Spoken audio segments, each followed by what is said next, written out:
Cumprimentamos a todos com a paz de nosso Senhor e Salvador Jesus Cristo. Estamos iniciando mais um EBD na TV. Sou o pastor Henrique, moro atualmente em Americana, São Paulo, antes morava em Imperatriz, Maranhão. Se você deseja nos convidar para estarmos aí, está na palestra sobre missões, sobre escatologia, sobre família, sobre EBD, sobre dons do Espírito Santo, EBO, é o assunto você que decide. Então entre em contato conosco, meu telefone ainda é o mesmo, DDD do Maranhão 99, e o telefone 991520454. Meu e-mail, henriquelhas@hotmail.com. Se você deseja nos ajudar, já estou com mais de 6 anos desempregado, então você envie qualquer quantia, R$5, R$10, tanto que você desejar, em uma dessas contas. Aí está a Caixa Econômica, aqui o Bradesco, e aqui Banco Brasil. Banco Brasil, o nome da minha esposa, é Edna Maria Cruz Silva. Meu Pix, você vê aí o meu CPF, Banco Bradesco Imperatriz, 331-957-816-20. Pedimos aí, dê um like aí no vídeo, divulgue esse link aí, passe para outras pessoas nos seus grupos e também se inscreva aí no canal. Todos os slides que nós usamos aqui, nós colocamos à disposição dos irmãos em PDF e também PowerPoint toda semana nos nossos grupos. Se você deseja participar de um dos grupos, só entrar em contato conosco pelo WhatsApp, esse telefone 99991520454. Nós incluiremos você num grupo, não é grupo de bate-papo, é um grupo onde eu posto os links dos vídeos, coloco também PowerPoint dos slides, figuras ilustrativas da lição. Também colocamos a lição escrita, bastante material para você estudar a lição. Vamos então à nossa lição de hoje.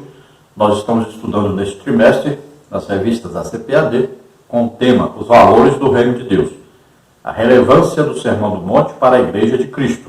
O comentarista da CPAD deste trimestre é o pastor Osiel Gomes, que é pastor presidente de Tirirical, São Luís, Maranhão.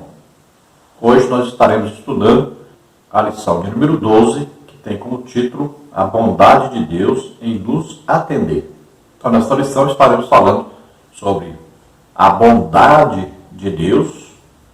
Aí vamos ver a definição de bondade, vamos ver a bondade aí no aspecto bíblico, vamos ver aí no aspecto teológico, vamos ver aí Jesus falando sobre os dois caminhos, né, na verdade, falando sobre as portas e sobre os caminhos. Também vamos estudar sobre isso.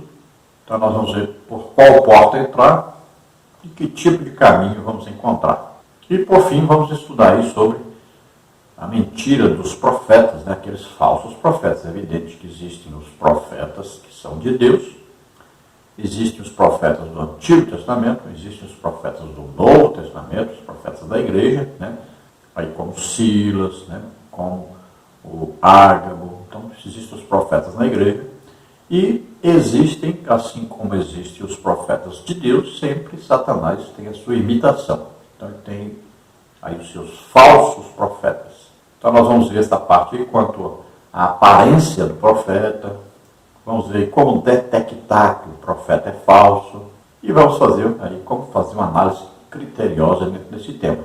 Infelizmente a gente olha muito pelo lado negativo e se esquece de olhar pelo lado positivo, né? Mas a lição fala mais sobre esse lado, então, negativo. Então os tópicos e subtópicos da lição estão aí no tópico 1, a bondade de Deus, definição de bondade, a bondade de Deus no aspecto bíblico, a bondade de Deus no aspecto teológico. Depois, no tópico 2, há dois caminhos para escolher, a porta e o caminho no aspecto bíblico, o que as duas portas e os dois caminhos ilustram para nós, a escolha entre os dois caminhos. No tópico 3, a mentira dos falsos profetas, cuidado com as falsas aparências, como detectar os falsos profetas, uma análise criteriosa.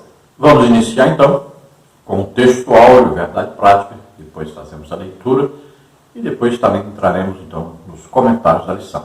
Vamos ver o texto áureo da lição, que está em Mateus 7:11, que diz: Se vós, pois, sendo maus, sabeis dar boas dádivas aos vossos filhos, quanto mais vosso Pai, que está nos céus, dará bens aos que lhe pedirem. Então fala da maldade do ser humano embora o ser humano conheça o bem e o mal. Deus diz para Adão, olha, ali existe uma árvore do conhecimento do bem e do mal. Na verdade, haviam duas árvores, né? A árvore do conhecimento do bem e do mal, e existia também a árvore da vida. Se o homem não comesse da árvore do conhecimento do bem e do mal, ele comeria da árvore da vida. Então, quando ele fizesse 1000 anos, ele comeria da árvore da vida e viveria mais 1000 anos. Comeria da árvore da vida, viveria mais 1000 anos. Então, o homem foi feito para viver eternamente. Mas o que aconteceu? O homem comeu do fruto da árvore do bem e do mal. Então, ele perdeu o direito a comer da árvore da vida. Foi expulso do jardim, foram colocados ali os anjos para protegerem a árvore da vida, para que o homem não comesse e vivesse eternamente pecando. E quando o homem peca, o que Deus diz? Agora o homem é como um de nós, sabendo a diferença entre o bem e o mal. Então agora tem dois caminhos diante desse homem: o caminho do bem e o caminho do mal. Deus aconselha, né? Entre pelo caminho do bem, para que você viva eternamente. Mas o homem escolhe, devido à semente do pecado, ele agora escolhe seguir o caminho do mal. Quando escolhe fazer o bem, ele escolhe tentando comprar a salvação. E aí se torna o mal. Porque Deus não se vende, não se compra a salvação. Então, o merecimento, a teologia do merecimento está presente em todas as religiões falsas, que achar que merece. Então, vai dar uma esmola, vai ajudar alguém, vai ser bonzinho e tal. Aí, está fazendo isso para conquistar a salvação. E ninguém é salvo pelas obras. Somos salvos pela graça de Deus, mediante a fé. Ouvimos a pregação do Evangelho, cremos, aí somos salvos. Então o homem escolheu o caminho mau, que é chamado na Bíblia de filho da ira, e para ele se tornar filho de Deus, para ele ser salvo, receber o Espírito Santo, só tem um jeito: é se arrepender do pecado, aceitar a Jesus Cristo como o único Salvador e Senhor. Ele vai o quê? Ouvir a pregação a respeito do Evangelho, dizendo o quê? Dizendo que Jesus Cristo veio à Terra, nasceu como homem, levou nossos pecados, doenças, enfermidades, maldições sobre ele, morreu na cruz em nosso lugar, nós é que precisávamos morrer ali, mas ele morreu em nosso lugar, e ele ressuscitou. Então o homem, crendo nesse Evangelho, ele é salvo. Aí recebe o Espírito Santo. Então Deus está dizendo, se esse agora que é convertido pedir qualquer coisa a Deus, sendo da vontade de Deus, sendo coisa boa, porque de Deus só vem coisa boa, então Deus concede. Deus disse: vocês sendo maus, tem aí a raiz desse mal dentro da pessoa que não é crente. Já o crente não tem mais a raiz, mas ainda continua pecando, então somos chamados maus, porque sabemos a diferença entre o bem e o mal. Temos o Espírito Santo para nos ajudar a fazer sempre o bem, mas de vez em quando estamos fazendo o mal. Então Deus diz: vocês sendo maus, se um filho pedir uma coisa boa, você lhe dá uma coisa boa, você nunca vai lhe dar uma coisa má. Imagine então Deus, que é o nosso Pai, que enviou seu próprio Filho, o único Filho, para morrer por nós, nos ama tanto. Imagine se nós pedirmos a Ele, por exemplo, o batismo com o Espírito Santo. Ele vai nos dar. Se nós pedirmos aí os dons do Espírito Santo, Ele vai nos dar. Então, tudo que pedimos segundo a sua vontade e com o objetivo, né, de fazer a obra de Deus, de executar o plano de Deus na terra, que é a salvação de todas as pessoas, então Ele nos concede. Vamos ver a verdade prática? Deus é um Pai amoroso que concede aos seus filhos aquilo que realmente é bom para eles. Então veja que Deus está disposto sempre a nos dar o que é do seu agrado e que vai nos fazer bem. Deus conhece o passado, presente e futuro. Tudo para Ele é presente. Então Ele sabe exatamente aquilo que vai nos causar bem, aquilo que vai nos fazer bem e aquilo que vai ter proveito para a sua obra na terra. Então, sempre ao orarmos, devemos pedir a Deus que seja segundo a vontade dele e nos atender aquilo que estamos pedindo. Então veja que a oração aqui na nossa lição é petição. Existem vários tipos de oração, né? Por exemplo, arrependimento, aí temos agradecimento, temos aí louvor, adoração, aí temos petição, que é pedir para nós mesmos, aí tem aí a intercessão, temos entrega, consagração, vários tipos de oração. Mas neste caso é a petição. Todos devemos orar pedindo alguma coisa a Deus. Jesus disse, até agora nada pedistes em meu nome, então vocês peçam e peçam em meu nome, e o Pai concederá. E mesmo que às vezes, nós pedimos alguma coisa em Deus e não falamos em nome de Jesus, mesmo assim Jesus disse que vai ter hora que vai acontecer isso. Mas o Pai agora é nosso Pai e Ele nos atenderá. Agora devemos nos lembrar que muitas vezes nós insistimos muito com Deus para nos dar uma coisa que não vai nos fazer bem e Ele acaba nos concedendo devido à nossa insistência. Exemplo disso, Israel. Pediu um rei, foi avisado que não era o desejo de Deus, mas eles insistiram e queriam o rei. E Deus lhes deu Saul. E foi péssimo rei, Foi péssimo resultado. Quer ver mais exemplo? Veja bem, o rei Ezequias. Deus disse que ele ia morrer. O que ele faz?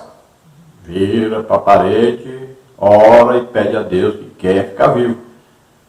Deus lhe concede mais 15 anos. Foi bom para ele? Não. Mas ele insistiu que queria.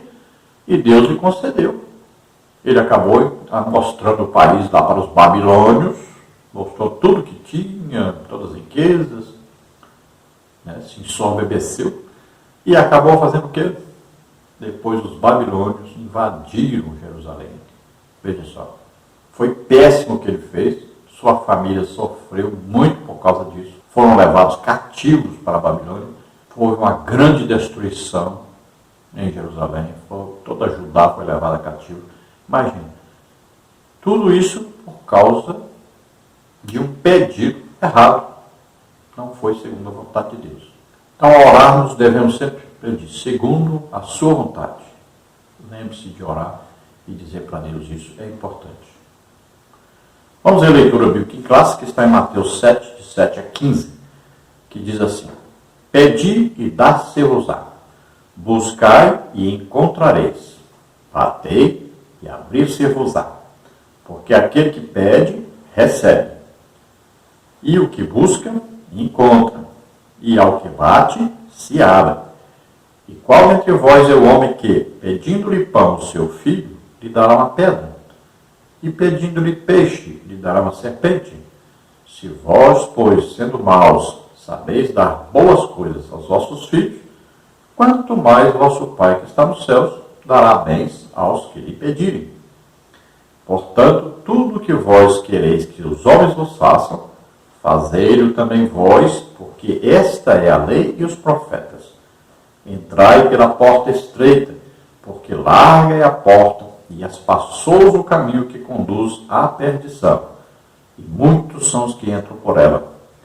E, porque estreita é a porta e apertado o caminho que leva à vida, e poucos há que a encontrem. Acautelai-vos, porém, dos falsos profetas, que vêm até vós vestidos como ovelhas, mas interiormente são lobos devoradores. Então, dentro da leitura de Mateus 7, Sermão do Monte, nós vamos aí comentando cada versículo durante os comentários da lição. Vamos falar mais detalhadamente sobre cada uma dessas coisas. Vamos então à introdução da lição. Nesta lição aprenderemos que Deus é bom e que Ele ouve as nossas petições, suprindo todas as nossas necessidades. Pedi e dar-se-vos-á, buscai e encontrareis, batei e abrir-se-vos-á. Mateus 7, 7. Veremos também que aqueles que entraram pela porta estreita conseguem viver segundo os preceitos de Deus propostos por Cristo no Sermão do Monte. O Senhor é bom e aqueles que têm uma vida de comunhão com Ele procuram viver cheios do Espírito Santo. Efésios 5,18. Examinando a palavra, não serão jamais enganados pelos falsos profetas. Mateus 7,15. Então, essencialmente, existencialmente, Deus é bom. O que está escrito na palavra de Deus? Tiago fala sobre isso. Diz que toda boa dádiva desce do Pai das luzes, em quem não há sombra de variação. Olha só. Então Deus é sempre bom. Está nele a bondade. Deriva dele a bondade. Então sempre bom. E sendo bom, sempre quer nos dar o que é bom. Olha, Deus não inventou morte, Deus não inventou pecado, Deus não inventou doença, Deus não inventou sofrimento, Deus não inventou angústia, Deus não inventou nada de ruim. Tudo de ruim que existe veio a existir devido ao pecado. Veja bem, então, o pecado é que é o responsável por tudo de ruim que existe. Deus é sempre bom e sempre os pensamentos de Deus a nosso respeito sempre são pensamentos bons, são coisas boas. Ele sempre deseja fazer o bem, fazer aquilo que é bom. Então, sempre que nós tivermos necessidade de alguma coisa para o nosso bem, Deus supra essa necessidade. Agora, Tiago alerta: pedis e não recebeis, porque pedis mal, para gastares nos vossos deleites. Então, muitas vezes nós estamos pedindo alguma coisa a Deus apenas para gastarmos no nosso deleite, né? Muita gente quer viver aí bagunçando por aí, né? Se divertindo por aí. Nunca se lembra de fazer a obra de Deus. Nunca se lembra de que é um servo de Deus. E insiste pedindo as coisas a Deus. Aí está, na verdade, querendo usar Deus para proveito próprio, para viver aí como rico, viver às custas de Deus, só aproveitando a vida, se divertindo. Não trabalha para Deus. Então, nós temos que olhar esse lado, né? Deus é sempre bom, quer sempre o nosso bem. Agora, devemos pedir sempre sabendo, essa é a vontade de Deus. O que eu estou pedindo é exatamente para que Deus seja exaltado, glorificado, para que as pessoas sejam salvas. Então sempre temos que ter isso em mente. É o desejo de Deus o que nós estamos pedindo? E então vamos pedir. E Jesus ensina que devemos pedir. Então Jesus diz: pedi, dá-se-vos-á. Então você pede, será dado. Busque e você encontra. Olha, não é só pedir as coisas a Deus, buscar por Deus, né? Buscar-me-eis e me achareis. Quando? Quando me buscardes de todo o vosso coração. Então você quer encontrar Deus, quer ter um maior conhecimento de Deus, intimidade com Deus, busque a Deus e você encontra. Ele diz: bater e abrir-se-vos-á. Olha, existe aí a maneira, ó. Existe o nosso coração, que Deus bate. Olha, eis que estou à porta e bato. Se alguém ouvir a minha voz e abrir a porta, eu entrarei em sua casa, cearei com ele e ele comigo. Então Deus bate no nosso coração, querendo entrar. Você permite que Deus entre? Aí agora, olha só como é que a porta agora muda, o bater muda. Agora, somos nós que batemos a porta de Deus. E agora ele abre. Primeiro ele bate na porta do nosso coração, nós deixamos ele entrar, depois nós batemos na porta dele e ele deixa que nós entremos. Então ele abre a porta para nós. Agora a porta do reino de Deus. Por isso que, ó, entramos para o reino de Deus, saímos do reino de Satanás. Veja só, entramos para a salvação, saímos da condenação. Entramos para o reino da luz, saímos do reino das trevas. Então essa porta de entrada é estreita, porque só entra sem pecado. É preciso haver o arrependimento de pecado. É preciso haver a conversão a Deus. E é preciso haver o que? O desejo de conhecer a Deus. Então, a porta se abre realmente para nós. O caminho aí é estreito, porque vai exigir uma vida cristã, uma vida combatendo o pecado e fazendo a obra de Deus. Então, a nossa vida cristã agora é uma vida cheia do Espírito Santo, sempre desejando cada dia mais sermos cheios do Espírito Santo, conhecermos mais a respeito de Deus e produzirmos no reino de Deus, que é ganhando almas para o Senhor. Agora, quando ouvirmos pregações, ensinos, nós devemos comparar isso com a Bíblia. Então, por isso, devemos sempre estar lendo a Bíblia, porque ao ouvirmos uma pregação, um ensino, nós vamos comparar isso com a Bíblia. Então, a Bíblia é a palavra de Deus, onde estão registradas as profecias, aquilo que Deus disse para nós fazermos, para nós esperarmos, né? Então, ali está a base de tudo para o cristianismo. Então, nós vamos comparar com isso. A palavra de Deus deve concordar com isto. E aí, nós estaremos vivendo sempre aí firmados no fundamento que é Jesus Cristo. Aí não vamos cair, né, em enganos, aí, porque existem falsos profetas, falsos pastores, falsos mestres, né? Existe sempre o falso, que tenta nos enganar, nos conduzir ao caminho do inferno e não do céu. Então devemos tomar todo cuidado, sempre comparando, olhando a palavra de Deus. Vamos ver então mais detalhes na lição.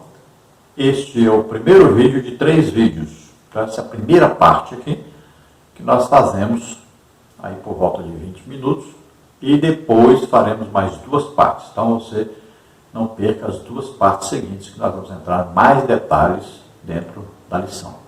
Na quinta-feira a gente junta tudo num vídeo só, tá? Lembrando aí, dê um joinha aí, se inscreva no canal, passe o link desses vídeos aí para outras pessoas. Vamos então à segunda parte dos nossos vídeos. Na quinta-feira a gente junta tudo num vídeo só. Lembrando que você entra em contato conosco pelo WhatsApp, aí 99991520454, eu vou incluir você nos grupos para passar para você depois na lição escrita, a lição também PowerPoint, as figuras ilustrativas, né? E também aí os links dos vídeos, tudo direitinho para você assistir tudo e aproveitar toda a lição, tanto escrita como slides e em vídeos. Vamos então à lição, aí os tópicos e subtópicos que nós vamos estudar agora, você veja. Tópico 1, a bondade de Deus. Subtópico 1, definição de bondade. Subtópico 2, a bondade de Deus no aspecto bíblico. Subtópico 3, a bondade de Deus no aspecto teológico. No tópico 2, há 2 caminhos para escolher. Subtópico 1, a porta e o caminho no aspecto bíblico. Subtópico 2, o que as 2 portas e os 2 caminhos ilustram para nós. Subtópico 3, a escolha entre os 2 caminhos. No tópico 3, a mentira dos falsos profetas. Subtópico 1, cuidado com as falsas aparências. Subtópico 2, como detectar os falsos profetas.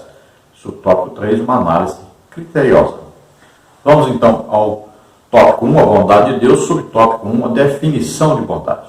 A palavra bondade é definida como qualidade ou caráter de bom, boa índole, benevolência, brandura e boa ação. Filosoficamente, a bondade é descrita como sendo o princípio mais elevado da moral. Na visão grega, a benignidade era vista como o mais sublime atributo. Assim, a bondade no aspecto filosófico é vista como um valor que é atribuído à ação de uma pessoa. A bondade é um dos atributos de Deus, mas não do homem. O apóstolo Paulo declarou: porque eu sei que em mim, isto é, em minha carne, não habita bem algum. E, com efeito, o querer está em mim, mas não consigo realizar o bem. Romanos 7,18. Então, vemos aí a bondade como atributo de Deus, bondade aí perfeita. E lembrando, o ser humano não tem a mesma bondade de Deus, mas o crente deve se lembrar de uma coisa: bondade é uma qualidade do fruto do Espírito. Então, se nós nascemos de novo, somos filhos de Deus, Então, um dos atributos, né, os aspectos, qualidades do fruto do Espírito é a bondade. Então, nós podemos praticar a bondade de Deus em nossa vida. Olha, vamos ser instrumentos, canais de Deus, da bondade de Deus. Porque em nós habita o Espírito Santo.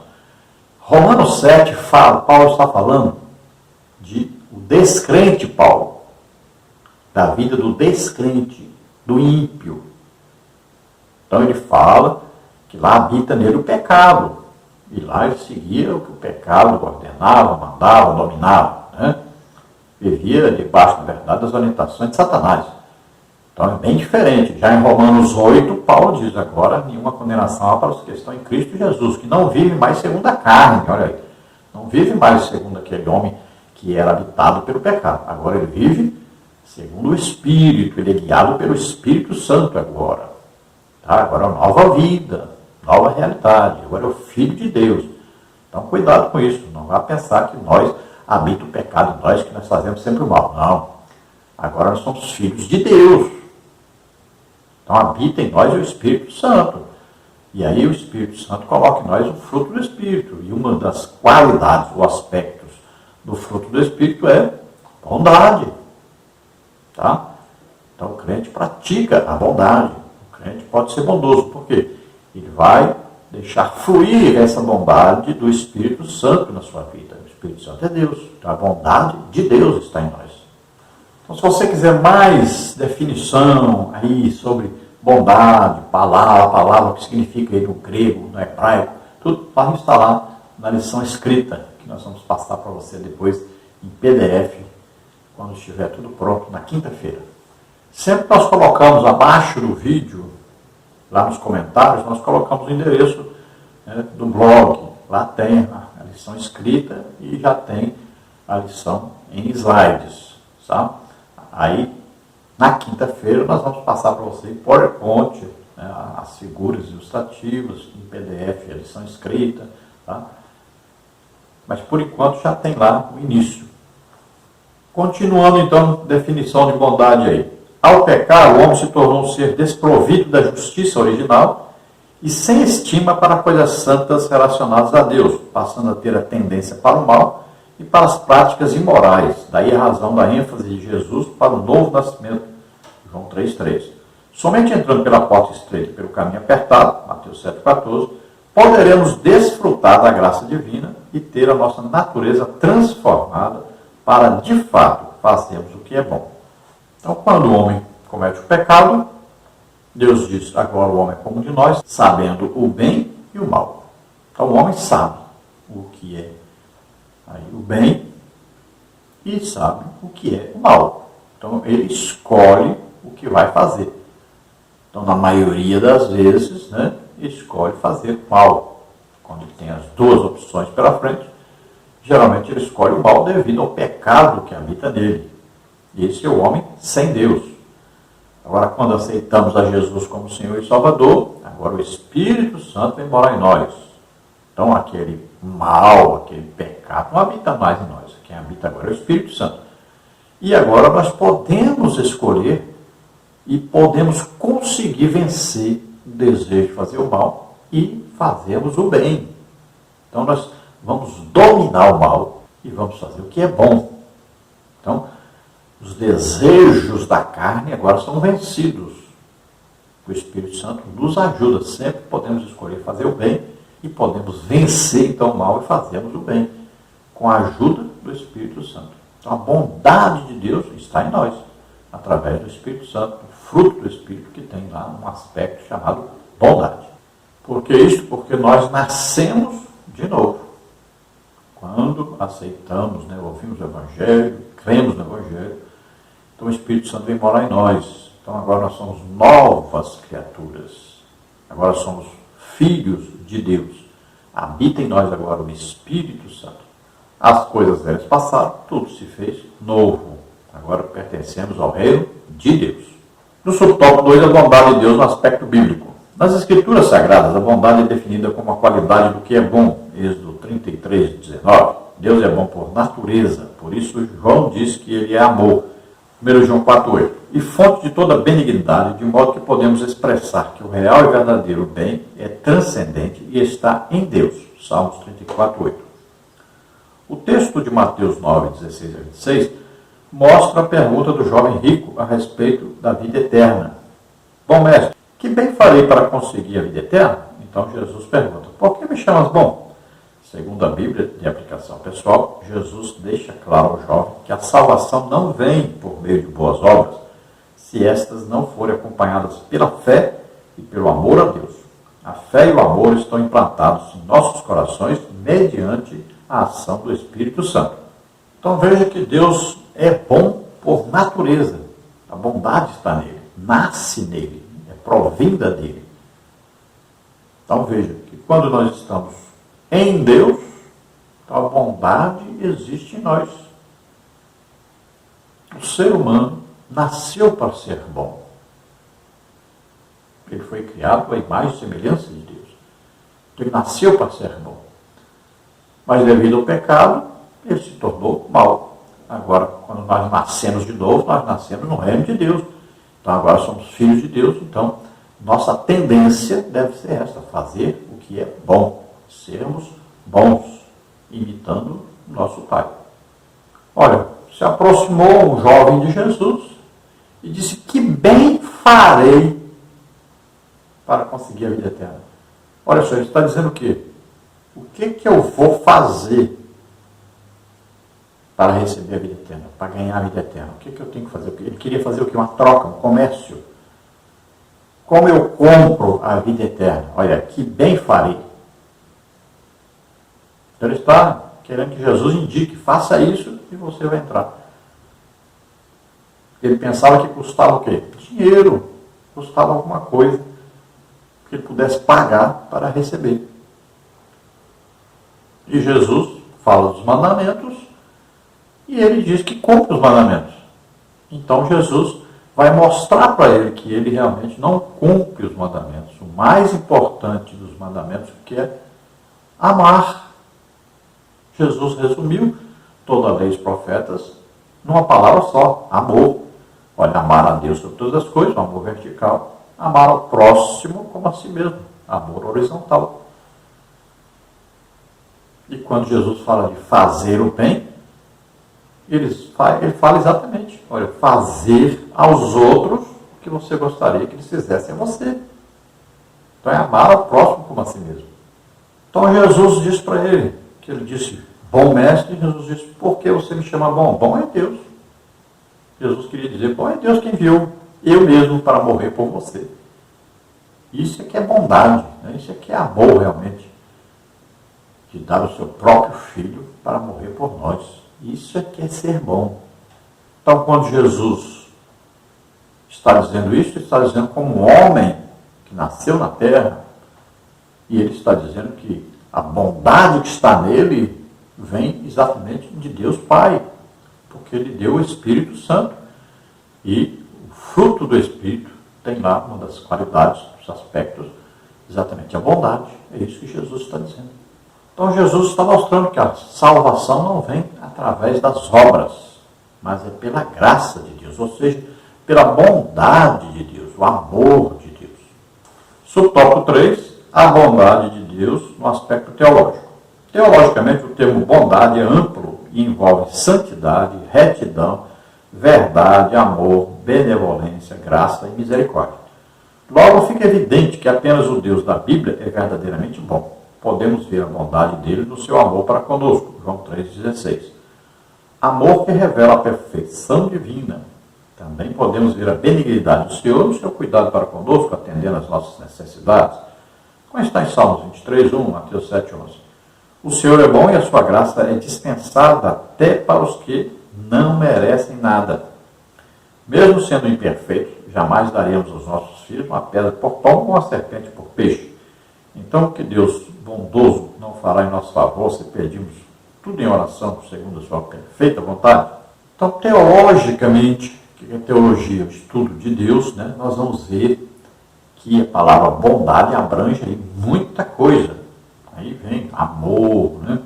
Aí vem benignidade, bondade, longanimidade, Aí todas aquelas qualidades, aspectos aí do fruto do Espírito estão contidos aí dentro da palavra bondade, porque Deus concede a nós. Aí até a palavra graça está dentro dessa bondade de Deus.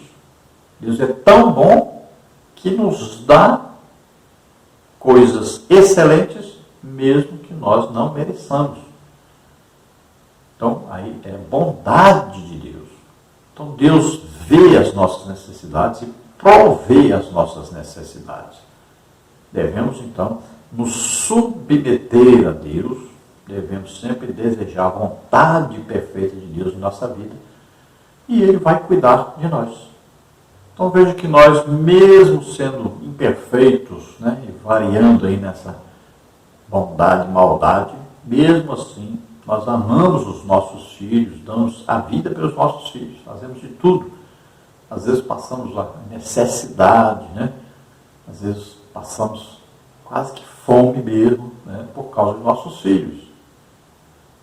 Fazemos de tudo, arriscamos tudo, perdemos muitas vezes coisas preciosas em nossas vidas por causa dos filhos, né?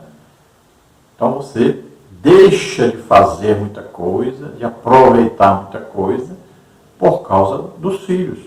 Os pais dão as vidas pelos filhos. Então, Deus está usando exatamente esse amor que os pais têm pelos filhos. E Jesus está dizendo, ainda que você, sendo mal, muitas vezes, mas você ama seu filho, e quando ele lhe pede um pão, você não vai dar algo parecido, né, como uma pedra, para enganá-lo, né, uma coisa que não vai matar a fome dele. Então você procura matar a fome dele. Se ele pedir para você um peixe, né, um alimento, peixe, você não vai dar no lugar disso uma serpente, né? Muitas vezes o peixe, tem peixe que parece uma serpente, né? Aí o enguia, por exemplo, né? Aí parece. E você não vai dar ao seu filho uma coisa parecida com aquele alimento que ele quer, que vai lhe fazer mal. Você vai lhe dar aquilo que vai alimentá-lo, aquilo que ele está pedindo para ser alimentado. Você não vai dar para o seu filho alguma coisa que vai lhe fazer mal, né? Embora nós saibamos que quantos pais dão bebida alcoólica para os seus filhos, cigarro, né? Drogas, quantos pais estão vivendo num pecado tão terrível que dão aos seus filhos coisas ruins. Mas, em sua maioria, né, os pais amam seus filhos, sabem o que é bem e o que é mal, e vão sempre dar alguma coisa boa para os seus filhos. Então, Deus vem a nós dizendo exatamente, se você ama seu filho, procura dar coisa boa para ele, imagine Deus, que é o nosso Pai, cheio de amor e de misericórdia, que quer sempre nos dar coisas boas, vai dar coisa boa. Agora, lembremos de sempre orarmos e falarmos segundo a sua vontade, porque a vontade de Deus é perfeita e sempre a vontade de Deus é fazer o bem. Vamos ver o tópico 2? Há dois caminhos para escolher. Subtópico 1, a porta e o caminho no aspecto bíblico. Ao apresentar as figuras da porta e do caminho no Sermão do Monte, Cristo estava dando ênfase à ação de se iniciar algo novo, uma nova comunhão. A porta fala de acesso a uma nova vida e experiência com Jesus, como está em João 10, 9. E o caminho é a nova conduta adotada por aqueles que abandonaram a trilha do pecado e agora seguem o melhor e o único caminho, João 14, 6. É importante atentar para os costumes da época em que Cristo fez menção à porta e ao caminho. É bem possível que, ao mencionar esses termos, ele estivesse pensando na cidade de Jerusalém, pois as cidades, em sua maioria, eram muradas e tinham algumas portas largas e outras estreitas. No período noturno, as portas grandes eram fechadas, permitindo apenas que ficassem abertas as portas estreitas. Essa portinhola era chamada de fundo de agulha, e quem desejasse passar por ela teria de fazer muito sacrifício.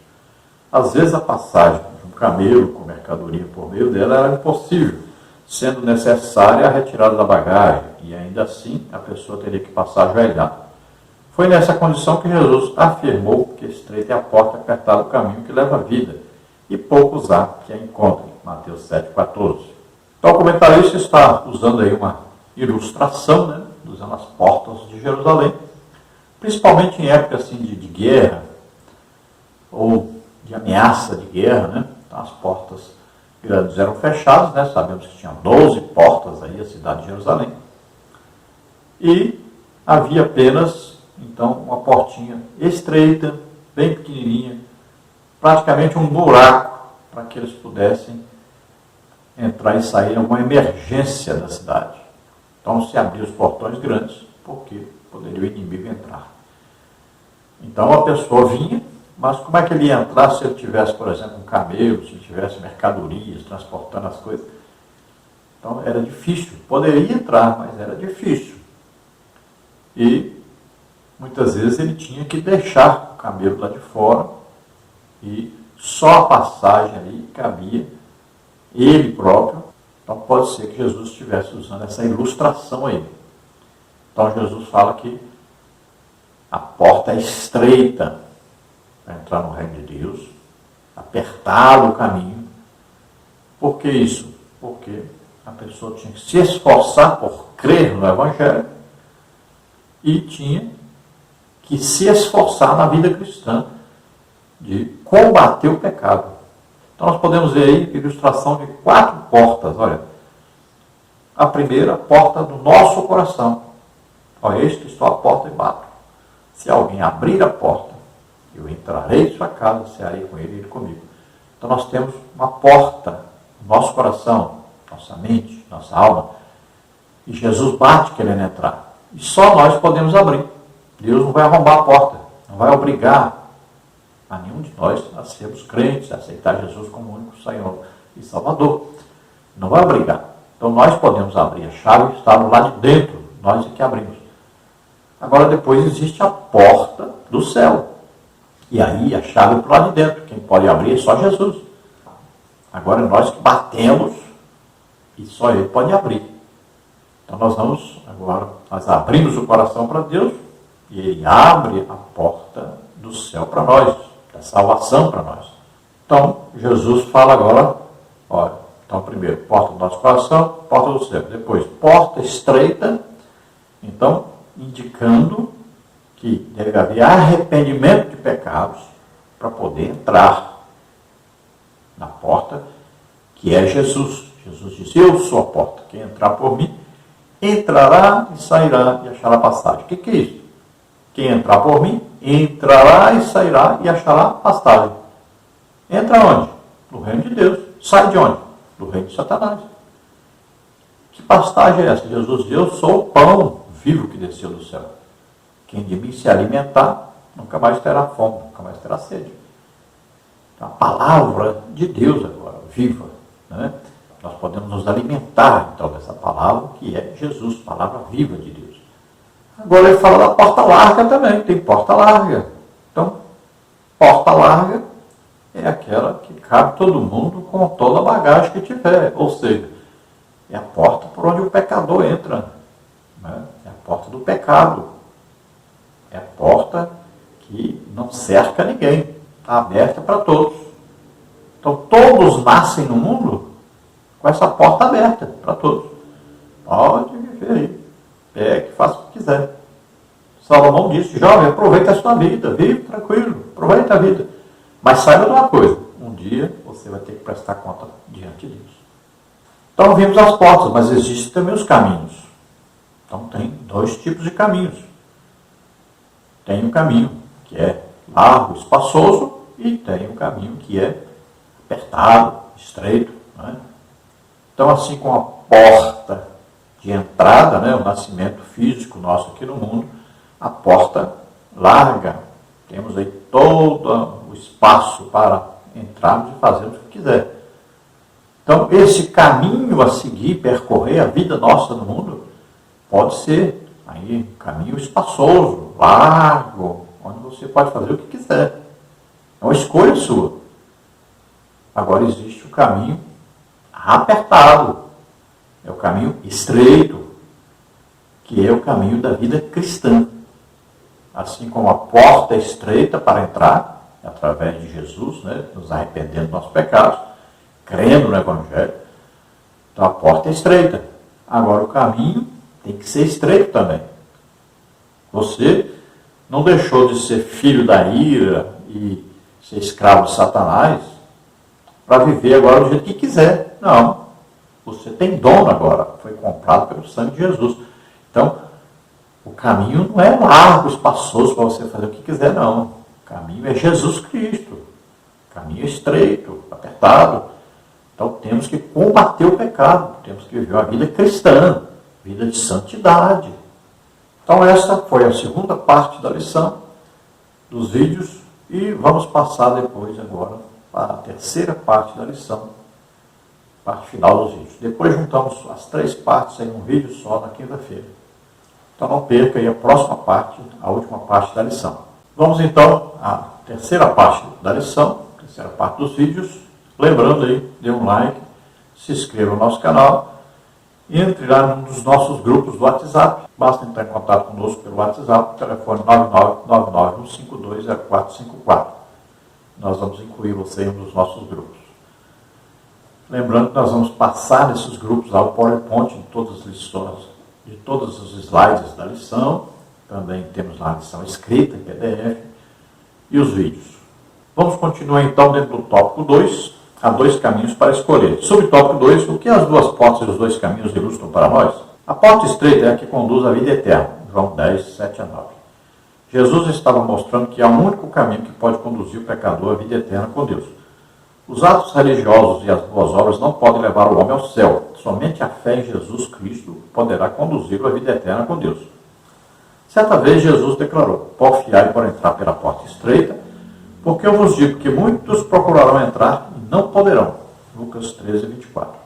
O verbo porfiar no grego significa esforçar-se com zelo extremo, empenhar-se em obter algo. Isso fala do desejo daqueles que querem andar no caminho estreito, que anelam ter um novo caráter e a vida eterna com Deus. Então veja que só há um caminho. Jesus disse: eu sou o caminho e a verdade e a vida. E ninguém vem ao Pai, a não ser por mim. O apóstolo Paulo declara, lá em 1 Timóteo capítulo 2, versículo 5, há um só Deus e um só mediador entre Deus e os homens, Jesus Cristo. Lá em Atos dos Apóstolos está lá: nenhum outro nome é dado entre os homens pelo qual possamos ser salvos, que a não ser o quê? Jesus Cristo. Então sempre devemos nos lembrar, só existe uma pessoa, só existe uma possibilidade de ser salvo, através de Jesus. As obras não salvam ninguém. Existem as obras das pessoas que não são crentes, e todas essas obras diante de Deus são como trapos de imundícia, porque estão sendo feitas com o objetivo de comprar, de obter alguma coisa de Deus. Então essas obras não valem nada. Agora, essas obras não valem nada para a salvação. Agora, é claro, valem para as pessoas que estão recebendo. Se a pessoa está dando esmola, aquele que recebe a esmola está ajudando ele, bom demais. Só que não serve para a salvação. Não vá parar de fazer. Se você está fazendo, ajudando as pessoas, não pare de ajudar. Continue ajudando. Agora saiba, isso não te conduz à salvação. Agora, quem é salvo deve praticar boas obras. Todo salvo deve praticar boas obras, deve ajudar as pessoas. Aí são obras não visando a salvação ou o favor de Deus, mas está fazendo porque ama a Deus. O amor de Deus em seu coração, né, vai fazer com que ele faça o bem, ajude as pessoas. Então é uma coisa natural, né, podemos dizer natural, mas é uma coisa espiritual de todo o salvo. Todo salvo deve ajudar aos outros, deve amar aos outros como a si mesmo. Então deve fazer o bem às pessoas. Então Jesus diz que muitos se esforçam até por entrar pela porta, mas não conseguem. Por quê? Estão tentando comprar, estão tentando entrar de maneira errada. Se entra pelo arrependimento de pecado e aceitando o Evangelho, crendo no Evangelho, crendo na pregação do Evangelho. Então não são as obras que vão levar a pessoa a entrar por essa porta que é Jesus. O reino de Deus é conseguido pelo esforço. Mas o esforço o quê? Por crer na salvação através de Jesus Cristo. No esforço por se arrepender dos seus pecados. No esforço por ter uma vida cristã de santificação. Então exige esforço. Subtópico 3, a escolha entre os dois caminhos. Neste mundo só há dois caminhos a serem percorridos, o da vida e o da morte, como bem falou o profeta Jeremias, em Jeremias 21:8. Infelizmente, a escolha de muitos é pelo caminho amplo, pois nele não há restrições, tudo é permitido. Contudo, muitos homens e mulheres escolheram trilhar o caminho estreito, onde todas as coisas são lícitas, mas nem tudo convém. 1 Coríntios 10:23. Pela porta larga é possível passar as obras da carne. Em Gálatas 5:19-21, que são o quê? Prostituição, impureza, inimizade, porfias, peleias, todo tipo de pecado. Contudo, o destino da porta larga e do caminho espaçoso é a eternidade sem Deus. Porém, os que escolhem o caminho apertado, um dia vão morar no céu e serão como a luz da aurora e como luzeiros do firmamento. Provérbios 4:18. Então, existem dois caminhos à disposição. Tem o espaçoso, largo, que a pessoa continua vivendo no pecado e atendendo os desejos da carne, vive segundo a carne. Então, filhos da ira, seguem os conselhos de Satanás, vivem a seu bel prazer, vivem para agradar a si mesmos, agradar as pessoas, não estão preocupados em agradar a Deus, nem a servir a Deus. Então, existe esse caminho. E a pessoa tem o direito de escolher. Então, Deus coloca diante de nós o bem e o mal, o caminho da vida e o caminho da morte. A pessoa escolhe. Todos têm o direito de escolher. Tem aí uma religião por aí, que se diz evangélica, que diz, não, Deus já escolheu quem vai para o céu, quem vai para o inferno. Isso não existe. Quem escolhe é o ser humano. Deus deu a nós o livre-arbítrio para escolhermos qual caminho seguir. Ninguém é obrigado a seguir um caminho. Escolhe, isso está escrito na Bíblia, escolhe. É nós que escolhemos. Então a pessoa pode escolher que caminho seguir. Agora, o caminho verdadeiro, Jesus disse, eu sou a porta estreita. Jesus disse, eu sou o caminho. Olha aí. Então Jesus está indicando. Este é o caminho para Deus. Só há este possível para Deus. Através de Jesus. E, através de Jesus, tem que deixar o pecado. Tem que se arrepender e deixar o pecado e viver combatendo o pecado. Tem muita gente achando que agora pode viver pecando. Não. Você tem que combater o pecado. Tem que ter uma vida de santificação. É luta, é guerra. Nós temos opções. Se você quer seguir o pecado, então você não entra pela porta estreita, não é salvo, não vai ser arrebatado. É luta, vida cristã. Então você escolhe ou céu ou inferno. Ou Deus ou Satanás. Escolhe. Porque você vai morar eternamente, ou com Deus ou com Satanás. Com Deus no céu, através de Jesus. Agora no inferno é com Satanás. E lago de fogo e enxofre, é claro, eternamente. Então você é quem escolhe. Deus deu a opção.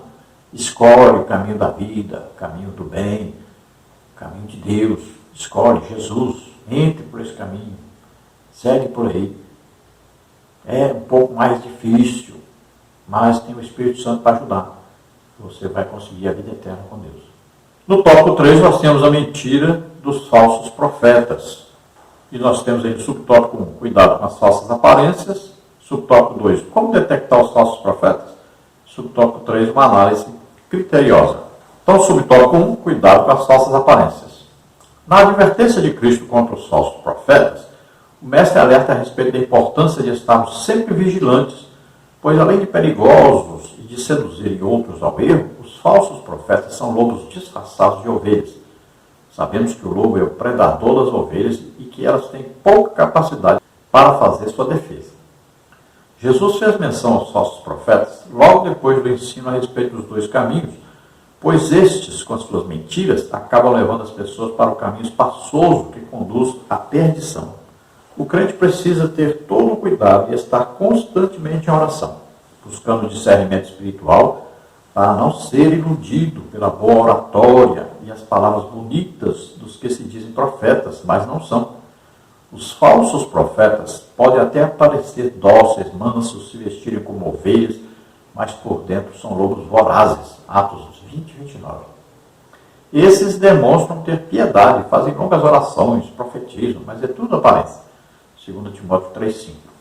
Então veja, Jesus alerta que devemos ser vigilantes. Devemos viver sempre o quê? Em oração, jejum, estudo da Bíblia, um estudo sistemático da Bíblia, meditação na Bíblia, aprendermos a palavra de Deus para podermos discernir, porque existem vários falsos profetas. Nós estamos morando aqui agora na região de Americana, São Paulo, e nós temos assim ficado admirados com tanto falso profeta. Mas tem demais. É impressionante. E as pessoas acreditam fielmente naquilo que ouvem, sem analisar nada, sem procurar ver se cumpriu ou não o que o profeta disse, sem ver se tem na Bíblia concordando com isso ou não. Mas é muita coisa mesmo, é muita falsidade, muito engano. E muita gente que vive aí segundo essas profecias. É impressionante isso. Falta de maturidade, falta de conhecimento bíblico, falta de equilíbrio, falta de a pessoa ter uma intimidade com Deus, saber o que é certo e o que é errado. É impressionante. Então temos que tomar mais cuidado com isso, porque eles vão se multiplicando. As igrejas aí estão mesmo dando oportunidades para essas pessoas, e muitas mesmo estão livres para falar o que quiser, inventar o que quiser, profecias falsas uma atrás da outra, mas agrada as pessoas querem ser agradadas. Não vi ninguém falar para o outro que ele tem que orar mais, jejuar, ganhar almas. Não vi ninguém falar do pecado dos outros, que estão pecando, que está errado. Não, é só coisa boa. Só aí acariciar o ego das pessoas. Só mentir para as pessoas, para ganhar popularidade, ganhar dinheiro. Absurdo isso. Temos que tomar cuidado. Na verdade são que lobos disfarçados de ovelhas. As pessoas são mais educadas, bondosas, uma maravilha. Que pessoas simpáticas. Todo mundo gosta, dá tapinha nas costas. É uma maravilha. Mas o povo parece que está cego, que não vê os erros, não vê as coisas ensinadas erradas. Muitos, a gente descobre, até pela aparência, já descobre logo que não é homem de Deus. Está tão claro, que é evidente, mas as pessoas são cegas. Aí depois a gente vai ouvir a pregação, o ensino da pessoa, quanta coisa errada. Depois, aí vem as profecias, aí é que é coisa terrível mesmo. Enganam as pessoas, mentem, inventam profecias que não foi Deus que disse, que não se cumpre. É uma coisa terrível. Então, tomemos cuidado com isso. Você tome cuidado. Cuidado com a emoção. Tem pessoas que é muito emotiva e aí se perde. E aqui acontece muito, né, desses falsos profetas. Daqui a pouquinho abre uma igreja ali. Por quê? Ele engana as pessoas com essas falsas profecias, agrada as pessoas às falsas profecias, e aí ele rouba os membros da igreja e abre outra igreja. Mas isso aqui é normal para todo lado. Impressionante isso. As pessoas estão atrás mesmo de falsos profetas. Parece que querem ser enganados. Então são pessoas que fazem aquelas longas orações, né? Orações bonitas, que tem aqueles discursos bonitos, sempre de autoajuda, né? Nunca condenam o pecado, mas sempre aquelas mesmas coisas para agradar as pessoas. Tome cuidado com isso.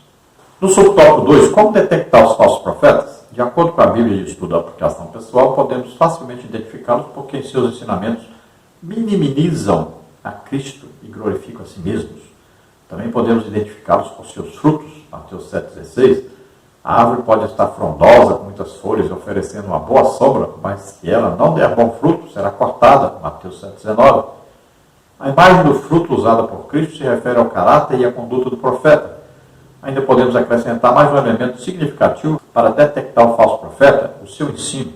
Se ele ensinar alguma outra doutrina, e se não conforma com as sãs palavras de nosso Senhor Jesus Cristo, 1 Timóteo 6,3, é soberbo, nada sabe e não deve ser reconhecido como profeta do Senhor.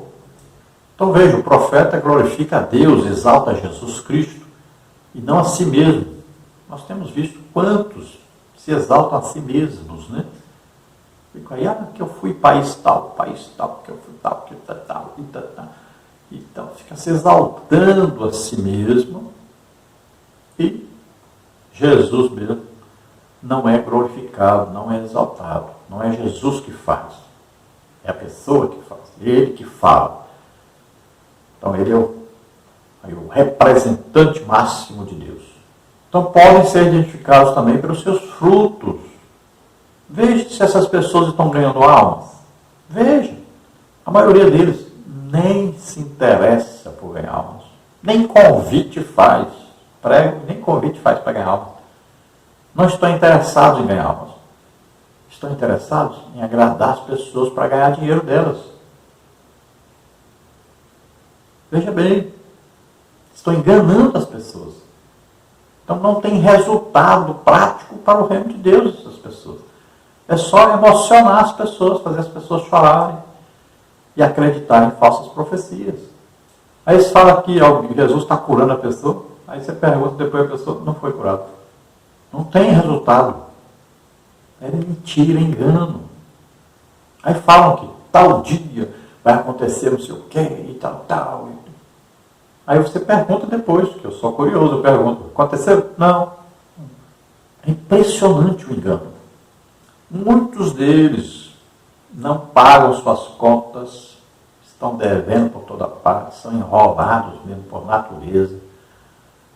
São pessoas de mau caráter. Muitas vezes estão chamando as pessoas para outras igrejas, para as outras denominações, estão querendo tirar as pessoas da igreja. Tomemos cuidado com esse tipo de gente que está infestando a igreja hoje. Muitos deles não são casados, estão vivendo aí, conjugalmente com alguém, mas não são casados.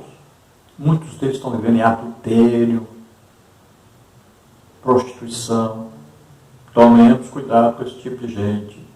E a Bíblia diz bem claro, se o profeta falar uma coisa e não acontecer, não foi Deus que falou.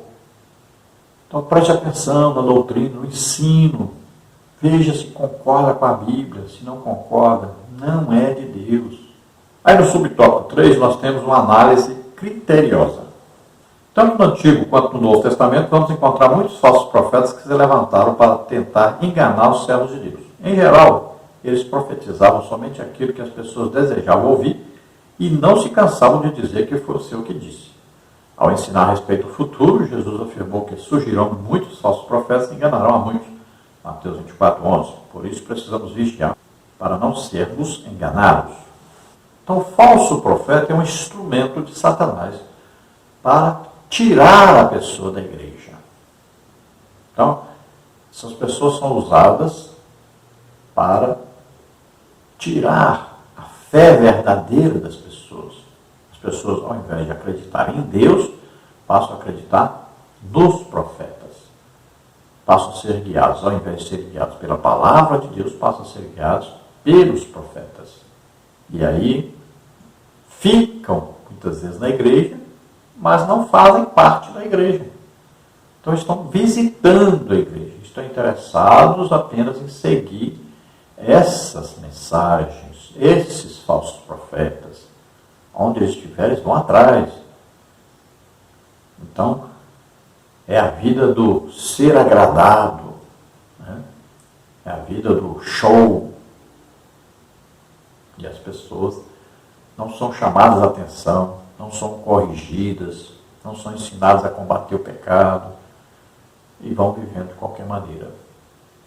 Então são pessoas que só falam aquilo que as pessoas querem ouvir e não o que precisam ouvir para viver uma vida cristã correta. Vamos ver a conclusão. A Bíblia revela que Deus é bom e que Ele partilha da sua benignidade com as suas criaturas, cuidando delas, quer sejam boas, quer sejam más. Mateus 5,45. Ele não somente providencia as coisas materiais para nós, mas em especial a nossa salvação. A salvação é resultado da graça e do amor do Pai. João 3,16. Estejamos sempre em alerta, pois existem aqueles que querem macular e adulterar os ensinos do nosso Salvador, Jesus Cristo. Então Deus é sempre bom, a bondade está em Deus, é própria de Deus, e Ele sempre quer nos fazer o bem. Lembre-se disso, toda boa dádiva vem de Deus. Deus não manda para nós coisa ruim, manda coisa boa, sempre para o nosso crescer, tanto na graça como no conhecimento de Deus. Então sempre Deus vai suprir as nossas necessidades, Deus está sempre esperando mais de nós, que nós nos aproximemos mais dele, que nós nos esforcemos em combater o pecado, mas também em ganhar almas, em produzirmos, em trabalharmos para Deus, na grande obra que Deus tem, que é a salvação de todas as pessoas. E Deus é tão bom que Ele cuida tanto dos seus filhos, quanto também daqueles que estão no mundo. Então, Ele manda chuva para todos, manda sol para todos. Então, Ele está sempre fazendo o bem, tanto aos maus quanto aos bons. Agora, Ele tem todo o cuidado especial conosco, os seus servos, seus filhos. Ele nos sustenta, né? Se Ele cuida de passarinho e de flor, imagine de nós, que somos seus filhos. Então, confie em Deus, creia, Ele cuida realmente de nós. Agora, o mais importante são as coisas espirituais.